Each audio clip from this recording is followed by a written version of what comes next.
In comparison, earthly treasures seem mighty small. For what is the world full of its treasures compared to heaven and Christ? An old man was lying on his deathbed with his children, grandchildren and great-grandchildren. They were teary-eyed at the approaching finale of a long and productive life. The old man was in a coma, and the doctors confirmed that the waiting would be over soon. Suddenly, the old man opened his eyes and croaked, "I must be dreaming of heaven. I smell your grandmother's apple pie." "No, grandfather, you're not dreaming. Grandmother is baking an apple pie right now." "I know I will never have another taste of her delicious pie after this one. Could you please go down and get me some?" One of the grandchildren immediately ran downstairs to honor the old man's last request. After a long time, he returned empty-handed. "Did you bring me one last piece of your grandmother's delicious apple pie?" the old man asked. "I'm very sorry, grandfather, but she says it's for the funeral."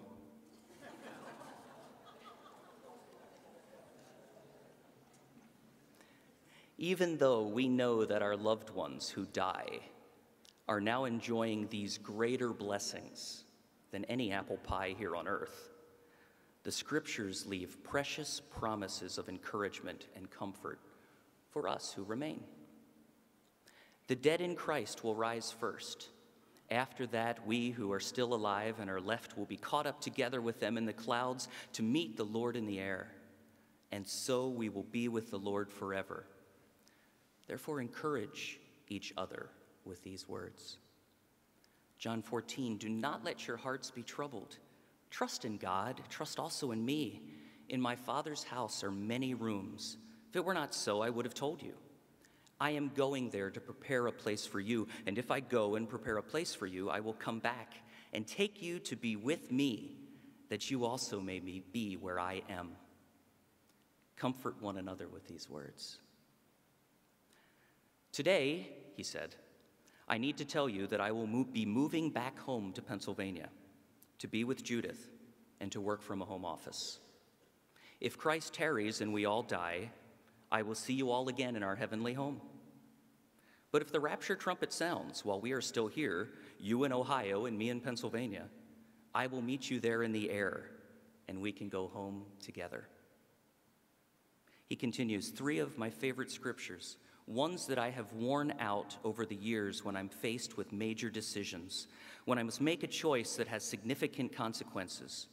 I spend time alone with God, and I pray these words back to Him until I have peace with the decisions or choices I must make." Let me break into the lesson for a second. This is a picture of those verses. Dad had them hanging on the wall in the room that began as his home office, the room that gradually transitioned into where he was lying on his hospital bed, and the same room that eventually he left his body of pain and entered the joys of eternity.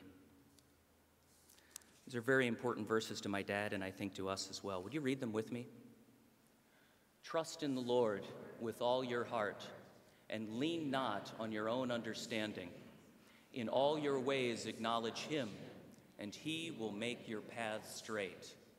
Do not be anxious about anything, but in everything, by prayer and petition, with thanksgiving, present your requests to God, and the peace of God, which transcends all understanding, will guard your hearts and your minds in Christ Jesus. I trust in you, O Lord. I say, you are my God.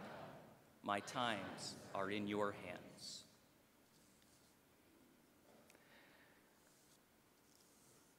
Okay, I'm off the lesson now. It was in the last few days of Dad's life. He had stopped talking and responding, and I think we just wanted to hear from him again. So Mom looked in his wallet, not for his credit cards. She found this. None of us had ever seen this or knew it even existed. And by the looks of it, Dad had carried it around with him for many years. He called it his personal mission statement.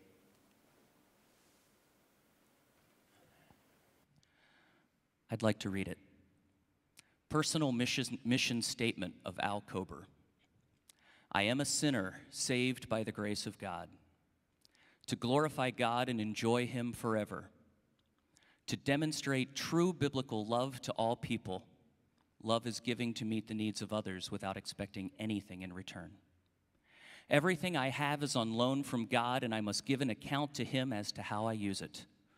Everything I have learned, I owe to other people. I will always be content, but never satisfied with less than perfection. This next one is perfect because he misspelled that word. And very appropriate. My life is temporary, and the quality of living is more important than the length of my life. Finally, to have a clear conscience with all people. This means that no one can ever rightly accuse me of any unresolved conflicts or offenses. We didn't even know he was carrying that. I posted it on my Facebook page, and my nephew David, I think, summed it up. The words that I'd like to repeat. Mission accomplished. Would you stand with me?